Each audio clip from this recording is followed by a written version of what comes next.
Hi, welcome. I'm Catharine Bramkamp, and this is your section on how to journal to give your characters life. This from our mini workshop on journaling for better writers.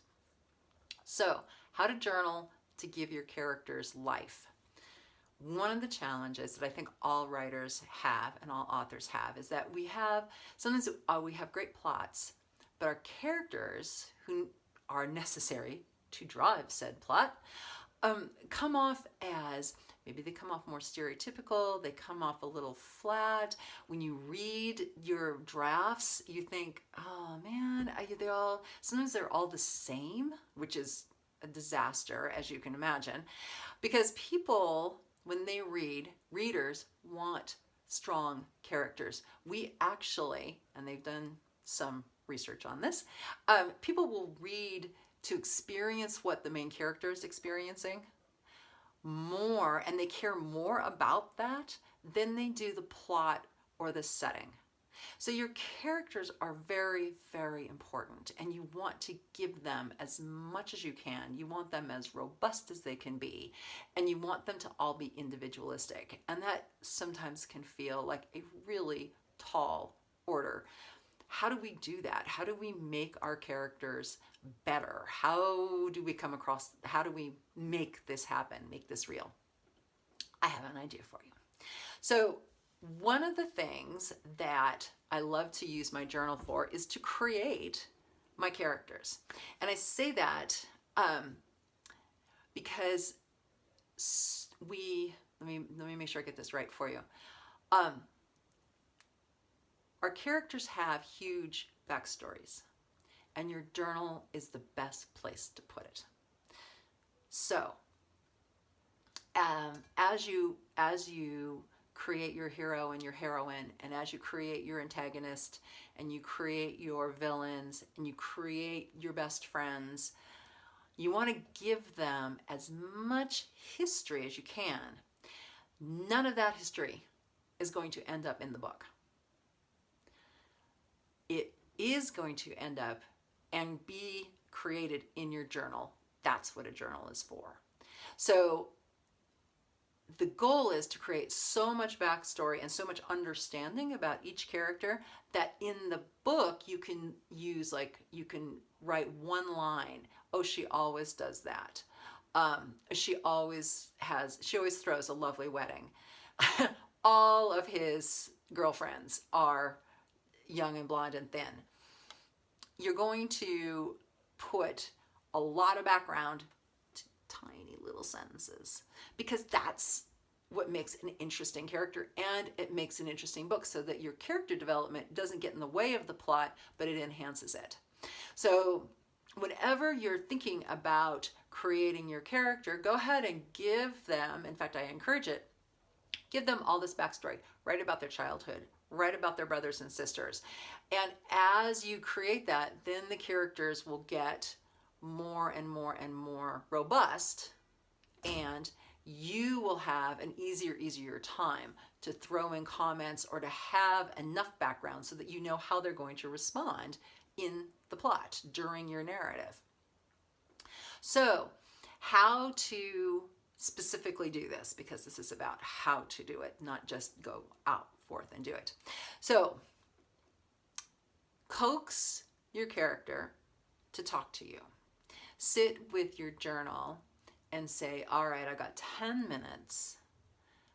Let me talk to my character. What does your character want? Do they want to return the gold ring?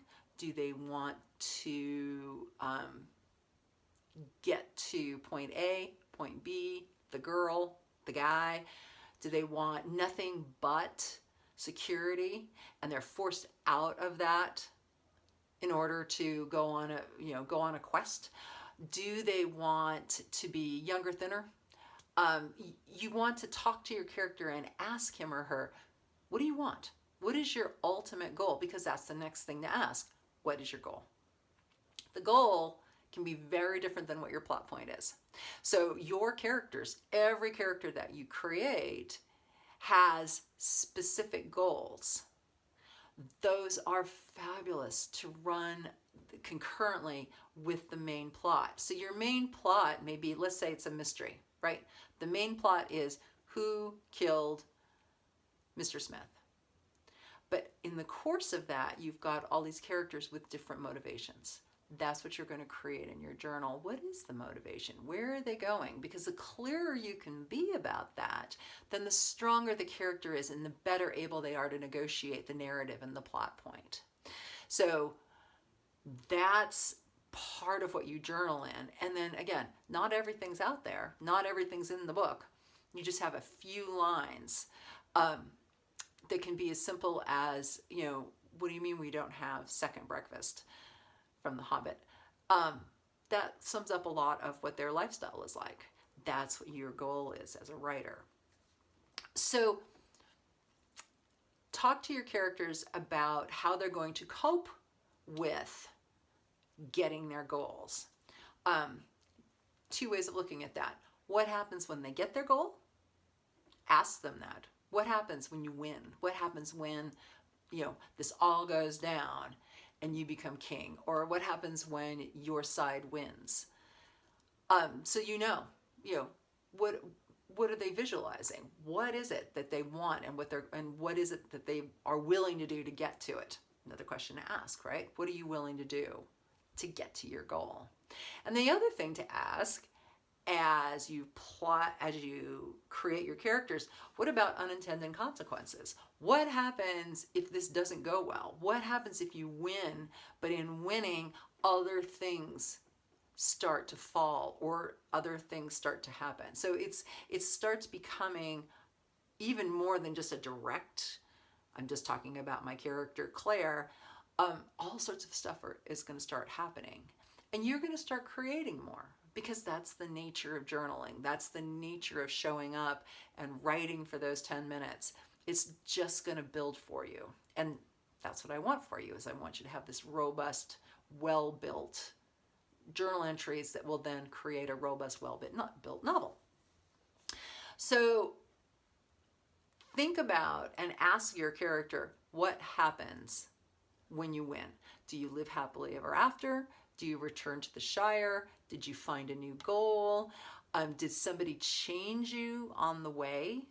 You know, so much can happen with our characters. And as clear as we can be,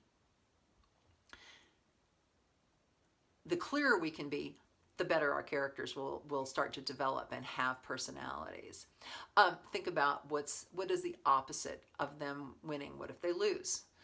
Is this character somebody who can lose graciously or not? You know, what's going to happen? You get the idea. You want to wake up in the morning and you want to sit down with your coffee, tea, beverage that isn't alcohol at 8 in the morning. And you want to ask those questions. What about this character? What about this character?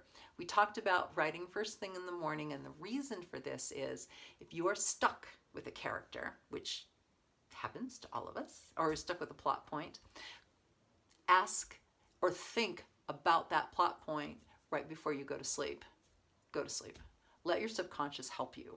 When you wake up in the morning, you very well may have a line, you've got a plot, you've got a little bit of that character coming out into your head, and you want to capture him or her. You want them to be full and fabulous. This is your opportunity. And that's how you use your journal to make bigger, broader characters. And in the next film, we will talk about how you manifest those character voices.